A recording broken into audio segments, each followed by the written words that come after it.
মুহূর্তের বড় খবর, গ্রেফতার সল্টলেকের প্রাক্তন কাউন্সিলর নির্মল দত্ত। ভোটারদের ভয় দেখানোর অভিযোগে গ্রেফতার। বিভিন্ন নির্বাচনী সভায় ভয় দেখানোর অভিযোগ নির্মলের নামে। এর আগেও একাধিক মামলা রয়েছে। নির্মল দত্ত 38 নম্বর ওয়ার্ডের কাউন্সিলরের স্বামী।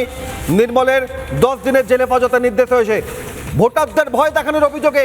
এর আগে মুর্শিদাবাদের বহরমপুরের তৃণমূল নেতা গ্রেফতার হয়েছিল, আর এবার সল্টলেকে গ্রেফতার নির্মল দত্ত। 38 নম্বর ওয়ার্ডের তৃণমূল কাউন্সিলরের স্বামী, প্রাক্তন কাউন্সিলর নির্মল দত্ত গ্রেফতার। ভোটারদের ভয় দেখানোর অভিযোগ, বিভিন্ন নির্বাচনী সভায় ভয় দেখানোর অভিযোগে নির্মল দত্ত গ্রেফতার। সল্টলেকে প্রাক্তন কাউন্সিলর নির্মল দত্ত, ভোটারদের ভয় দেখানোর অভিযোগ। 38 নম্বর ওয়ার্ডের কাউন্সিলর তার স্বামী নির্মল দত্ত, বিভিন্ন নির্বাচনী সভায় ভোটারদের ভয় দেখানোর অভিযোগ।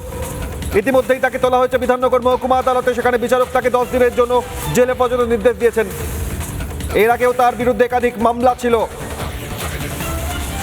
ভোটের মুখে বারবার ভোটারদের ভয় দেখানোর অভিযোগ উঠছে দিকে দিকে। বহরমপুরের পর এবার সল্টলেকে ভোটারদের ভয় দেখানোর অভিযোগে গ্রেফতার তৃণমূল কাউন্সিলরের স্বামী, প্রাক্তন কাউন্সিলর।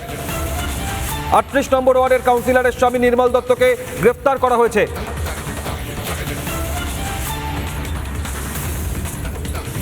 ভোটার কার্ড লিঙ্ক হচ্ছে এইবারে, কিন্তু ভোটটা আধার কার্ড আর ভোটার কার্ড লিঙ্ক আছে, কিন্তু আধার কার্ড আর ভোটার কার্ড লিঙ্ক আছে। আপনি কাকে ভোট দিচ্ছেন সব জানতে পারবেন, একটু খেয়াল রাখবেন। এখন কিন্তু আর কিন্তু ওই স্ক্রিন করতে আমি কাগজ নিয়ে যাই না, অ্যাপ আছে, অ্যাপে দেখে নেবো।